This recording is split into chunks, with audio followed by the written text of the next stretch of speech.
घातांक और करणी टॉपिक में से कुछ महत्वपूर्ण बातें जो कि आपको लर्न रखनी है, कुछ महत्वपूर्ण रूल्स है, सूत्र है जो आपको लर्न रखने हैं।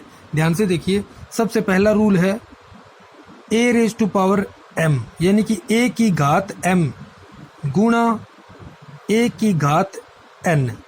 इसका मतलब क्या है समझिए। ये जो संख्या है और ये जो संख्या है ये तो समान है, एक ही संख्या है और इनकी घात अलग अलग दे रखी है, बीच में गुणा का निशान है।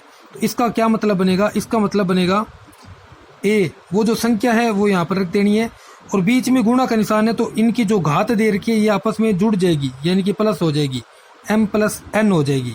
एक एग्जांपल देखते हैं। जैसे ये संख्या है, ये मान लेते हैं 3 है, 3 की पावर 2 गुणा 3 की पावर 3। तो अब क्या करना है, ये जो 3 है ये तो सेम ही है, ये देखो 3 सेम है, तो पावर क्या, बेस सेम है तो पावर क्या हो जाएगी, जुड़ जाएगी।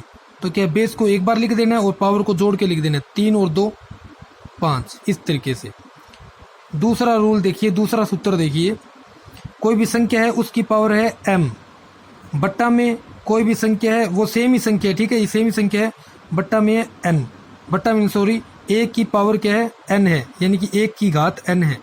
इसका मतलब क्या हो जाएगा कि a की पावर क्या हो जाएगी, घात क्या है ऊपर वाली में से नीचे वाली घट जाएगी, m - n हो जाएगी। अब यहाँ क्या है, बीच में गुणा का निशान है तो क्या घात आपस में जुड़ गई है, और यहाँ पे क्या है बट्टा में दे रखा है तो क्या हो जाएगी, बट्टा मतलब भाग में दे रखा है तो क्या हो जाएगी, घात माइनस हो जाएगी। बीच में गुणा का निशान हो तो घात जुड़ जाती है, और भाग का निशान हो यानी कि बट्टा में दे रखी हो तो घात माइनस हो जाती है। तीसरा रूल देखिए, इसका एक एग्जांपल देख लेते हैं पहले। जैसे 7 की पावर, मतलब ये कोई संख्या है a कोई संख्या है, तो 7 की पावर क्या है 5 है, और बट्टा में 7 की पावर क्या है 2 है। तो इसका मतलब क्या हो गया, इसका मतलब हो गया 7 की पावर 5 - 2, यानी कि 7 की पावर 3। तीसरा रूल देखिए, 1 के बट्टा में किसी भी संख्या की कोई घात दे रखी है, संख्या को यहाँ पर a मानना है, ठीक, कोई भी संख्या ले लीजिए, जैसे कि 1/3 की पावर 5 है। तो इसका मतलब क्या हो गया, इसका मतलब हो गया कि 3 की पावर क्या है -5 है। बट्टा में 1 के बट्टा में दे रखा है 3/5, तो जो अगर बट्टा में नहीं लिखना है तो हम क्या करेंगे, इसका मतलब क्या बनेगा, 3 की पावर -5 है। 3 की पावर -5 को कैसे लिख सकते हैं, 1 के बट्टा में 3 की पावर +5। चौथा रूल देखिए, कोई भी संख्या, कोई भी पूर्ण संख्या जो कि घात के अंदर दे रखी है, तो इसका क्या मतलब बनेगा, उस संख्या की पावर क्या है 1/2 है। ये जो अंडर रूट का निशान हटेगा तो इसका मतलब क्या बनेगा कि इसकी घात क्या है 1/2 है। अब आगे देखिए, पांचवा रूल देखिए। पांचवा रूल है, किसी भी संख्या की पावर m है और बट्टा में किसी दूसरी संख्या की पावर m है, यहाँ क्या घात सेम है और संख्याएं अलग अलग है, तो इसका मतलब क्या बनेगा कि ये जो संख्याएं हैं इनको ऐसे लिख सकते हैं बट्टा में, और ये जो पावर सेम है दोनों की, तो ये क्या है आप एक बार भी लिख सकते हैं इस प्रकार से ब्रैकेट में डालकर a/b, और इसकी पावर ब्रैकेट में जरूर डालना है, ब्रैकेट में जरूर डालना है, तो इसकी पावर हो जाएगी m।